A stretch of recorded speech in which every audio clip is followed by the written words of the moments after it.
Bismillahirrahmanirrahim. Assalamualaikum warahmatullahi wabarakatuh. Selamat pagi anak-anak kelas 2B. Apa kabarnya hari ini? Mudah-mudahan tetap sehat selalu ya. Kita awali pembelajarannya dengan mengucapkan basmalah. Bismillahirrahmanirrahim. Hari ini hari Selasa tanggal 25 Agustus. Kita lanjutkan pembelajarannya masih di tema 2, subtema 1, pembelajaran ketiga. Kemarin kalian belajar tentang menyebutkan simpai itu bentuknya seperti apa, kemudian kegunaannya untuk apa, permukaannya bagaimana, beserta warnanya. Nah, kemarin dengan menyebutkan ciri-ciri tersebut secara tidak langsung, kalian sudah bisa menuliskan teks atau paragraf untuk menceritakan simpai itu seperti apa. Hari ini kita lanjutkan pembelajarannya. Masih tentang mengidentifikasi bentuk, warna, kegunaan, dan permukaan suatu benda. Di sini Bu Rosi sudah membuat gambar. Kalau kemarin kalian di tengah-tengahnya itu diketahui bendanya. Bendanya itu simpai. Lalu kalian menyebutkan bagaimana bentuknya, bagaimana kegunaannya, kemudian bagaimana permukaannya, juga warnanya. Nah, kalau hari ini kita balik. Kalian akan membaca ciri-ciri dari sebuah benda. Bentuknya seperti apa, kegunaannya apa, permukaannya bagaimana, dan warnanya juga apa. Kemudian kalian tebak. Apakah apakah itu benda yang dimaksud berdasarkan ciri-ciri yang ada di buku tema kalian. Nah, di buku tema kalian ada di situ disebutkan bahwa bentuknya itu katanya persegi. Kemudian kegunaannya itu biasanya bisa digunakan untuk membuat origami, membuat perahu, membuat kapal. Kemudian permukaannya halus, warnanya putih. Apakah ada gambarnya di situ sebetulnya? Bisa kalian tebak apakah itu? Itu adalah kertas. Bentuknya persegi, kegunaannya bisa digunakan untuk membuat origami, kemudian permukaannya halus, warnanya putih. Nah, berdasarkan ciri-ciri tersebut, kalian akhirnya bisa menebak apakah benda yang dimaksud. Nah, sekarang tadi kan bentuknya yang pertama persegi. Kalau kemarin simpai bentuknya lingkaran. Dari bentuk-bentuk tersebut dapat kita simpulkan bahwa ternyata benda itu memiliki dua jenis bentuk. Yang pertama, ada yang disebut dengan bentuk yang tetap dan bentuk yang berubah. Kemarin simpai berbentuk lingkaran, itu termasuk bentuk tetap atau berubah?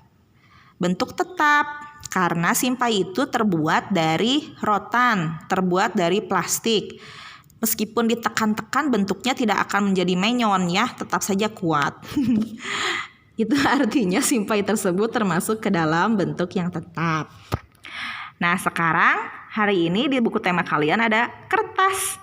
Apakah kertas termasuk ke dalam bentuk yang tetap atau bentuk yang berubah? Tadi kan katanya bisa digunakan untuk membuat origami, membuat kapal-kapalan, perahu-perahuan.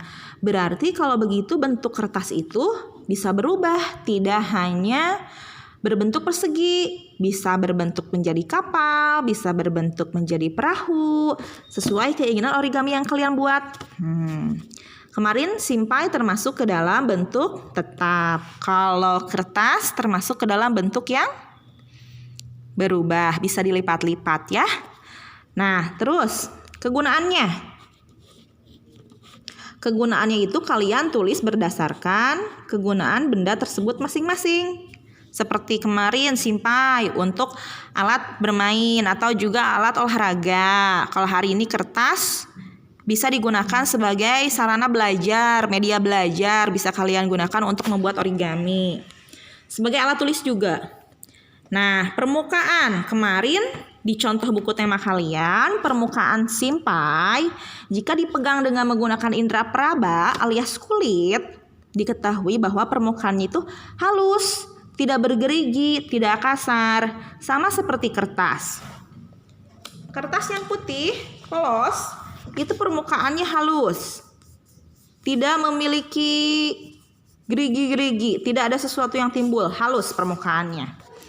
Beberapa contoh permukaan, ada halus, ya, ada kasar, ada basah. Contoh yang halus tadi kertas. Contoh yang kasar, silakan kalian keluar rumah ambil batu. Pegang oleh kalian, apakah batunya terasa kasar? Ya, kebanyakan terasa kasar. Contoh benda yang memiliki permukaan kasar yang ada di sekitar kalian, misalnya batu. Kemudian yang memiliki permukaan basah, pasti yang berhubungan dengan air, cat air, kemudian airnya sendiri, ya, benda-benda yang berhubungan dengan air biasanya permukaannya basah. Warna, kalau warna ya terserah kalian, terserah dengan benda tersebut warnanya apa. Oke, permukaan sudah, kegunaan sudah, bentuk sudah. Nah, sekarang kita lanjut ke sini. Di buku tema kalian, dari kata-kata halus, kasar, tetap, berubah, kalian harus mencari makna kata. Apa itu makna kata? Makna kata adalah arti. Arti dari kata itu apa? Bisa kalian rangkai dengan menggunakan kata-kata yang sederhana sesuai dengan pengetahuan kalian masing-masing, atau bisa juga kalian cari di Kamus Besar Bahasa Indonesia. Silahkan kalian minta ke orang tua kalian download di Play Store KBBI, Kamus Besar Bahasa Indonesia. Nah, di situ kalian bisa cari makna dari kata-kata yang ada di buku tema kalian. Ibu rasa sih kata-kata ini adalah kata-kata yang biasa digunakan dalam kehidupan sehari-hari, sehingga masih bisa kita temukan artinya berdasarkan pengetahuan kita. Contoh, halus. Kira-kira halus itu apa artinya ya? Halus, kertas halus. Simpai permukaannya halus. Halus itu bisa kita artikan dengan misal ya. Tidak, halus itu tidak kasar. Ya betul, tidak kasar. Halus itu tidak bergerigi misalnya ya. Kalian tulis tidak bergerigi. Kemudian halus itu misalnya licin. Licin. Licin. Tulis.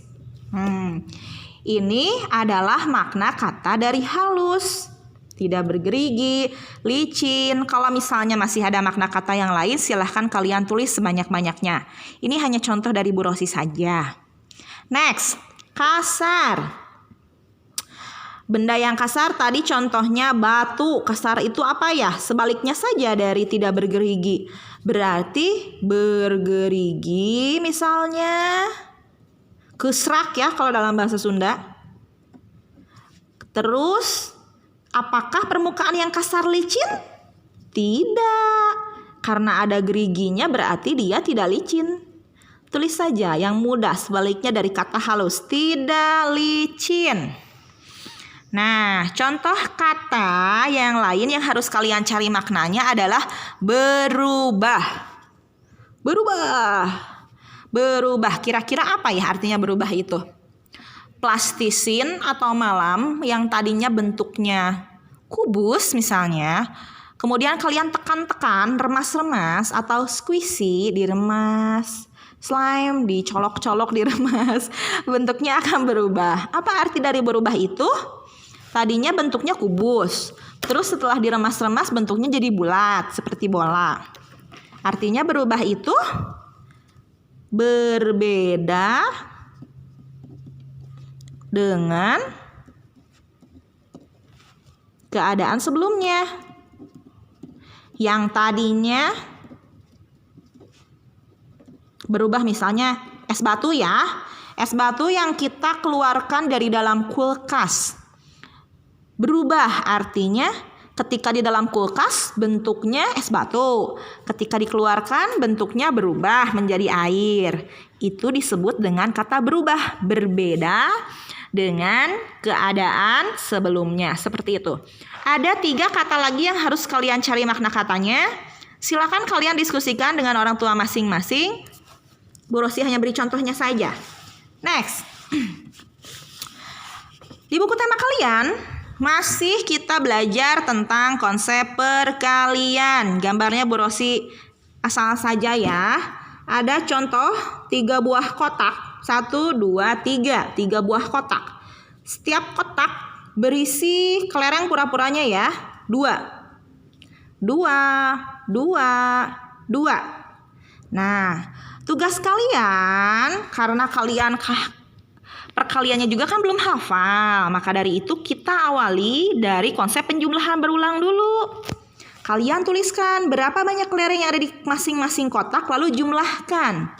Kotak pertama 2, kotak kedua 2, kotak ketiga 2. Artinya secara konsep penjumlahan berulang, kalian bisa tuliskan gambar ini menjadi 2 tambah 2 tambah 2. Hasilnya adalah genep 6. Tapi bisa kalian rubah juga menjadi kalimat perkalian. Sebetulnya ini yang akan kalian pelajari di kelas 2. Perkalian. Kalimat perkaliannya yaitu, masih ingat bagaimana caranya? Tulis dulu berapa banyak kotak. 1, 2, 3. Banyak kotak ada 3. Lalu tulis jumlah masing-masing kelereng di dalam kotak. Setiap kotak terdiri dari 2 kelereng. Ya. Pertama tulis banyak kotaknya dulu. Lalu tulis berapa kelereng di setiap kotak. 2 tambah 2 tambah 2 itu dirubah ke dalam kalimat perkaliannya adalah menjadi 3 kali 2. Artinya ada 2 sebanyak 3 kali. Ada 2 sebanyak 3 kali. 1, 2, 3. Benar. Isinya sama saja 6. Jika kalian di rumah menjawab dengan 2 kali 3, itu kurang tepat nak. Meskipun isinya sama 6. Kenapa kurang tepat? Karena konsep penjumlahan berulangnya itu berbeda. Kalau 3 kali 2 itu, ini artinya 2 tambah 2 tambah 2. Kalau yang bawah, yang 2 kali 3 itu artinya 3 ini ada 2. Berarti 3 tambah 3. Meskipun hasilnya sama, tapi konsep penjumlahan berulangnya berbeda. Jadi seperti itu ya. Kalian tulis dulu berapa banyak kotaknya. 3. Lalu dikalikan dengan masing-masing isi setiap kotak. 2, 6.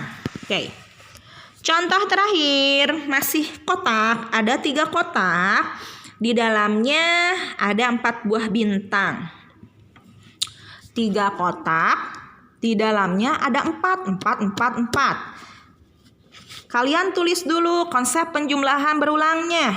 Kotak pertama 4. Kotak kedua 4. Kotak ketiga 4. 4 tambah 4, 8 tambah 4 menjadi 12. Nah, kemudian kalian rubah ke dalam kalimat perkaliannya. Tadi sama, tulis dulu berapa banyak kotaknya. Kotaknya ada 3. 3 kali isi setiap kotak ada 4. Menjadi kalimat perkaliannya adalah 3 kali 4. Hasilnya 12. Boleh tidak Bu? Saya menjawabnya dengan 4 kali 3. Kan isinya sama 12. Iya, isinya memang sama. Tapi yang diterangkan oleh gambar ini, yang diterangkan oleh kalimat penjumlahan berulang ini adalah 3 kali 4, bukan 4 kali 3. Karena kalau yang ini, artinya 4-nya ada 3. 4 tambah 4 tambah 4. Kalau yang ini, artinya 3-nya ada 4. Seperti ini kalimat penjumlahan berulangannya. 3 tambah 3 tambah 3 tambah 3. Begitu. Meskipun hasilnya sama-sama 12, tapi untuk menjelaskan gambar ini dan kalimat penjumlahan berulang ini, jika kalian menjawab yang ini, Bu Rosi sebut itu kurang tepat, ya. Terakhir, selain kalian harus dapat mengerjakan soal perkalian dalam bentuk gambar, kalian juga harus mampu nih mengkomunikasikan konsep perkalian dalam soal cerita. Sama seperti tadi konsepnya, hanya ini berupa cerita, kalau yang tadi berupa gambar. Contoh ceritanya, Edo memasukkan sedotan ke dalam 6 buah gelas. Artinya gelasnya ada 6 buah. Kalau kalian sulit untuk dimengerti, digambar saja. Ke dalam 6 buah gelas, artinya ada gelas, Bu Rosi hanya gambar seperti ini. Ada gelas sebanyak 6, ya. Tuh 2, 3, 4, 5, 6. Ada gelas sebanyak 6. Setiap gelas berisi 3 sedotan. Nah, masing-masing gelas sedotannya ada 3. Kita gambar berupa garis saja. 1, 2, 3. 1, 2, 3. 1, 2, 3. 1, 2, 3. 1, 2, 3. 1, 2, 3. Ini jika kalian belum mengerti konsep penjumlahan berulangnya, ya, boleh digambar dulu. Kalau sudah langsung mengerti tidak usah. Nah, di sini soalnya langsung kalimat matematikanya. Kalau tadi kan di latihan ini kalian rubah dulu ke dalam konsep penjumlahan berulang. Tidak langsung ke kalimat perkalian. Kalau di sini, maaf, bukan kalimat matematikanya, kalimat perkaliannya. Nah, kalau kalian belum bisa langsung ke kalimat perkaliannya, silakan dari gambar ini kalian rubah dulu ke konsep penjumlahan berulangnya. Tulis, ini setiap gelasnya ada berapa banyak sedotannya? 3. 3. Tambah ya, kali itu penjumlahan berulang. Seperti ini ya, kalian tulis dulu.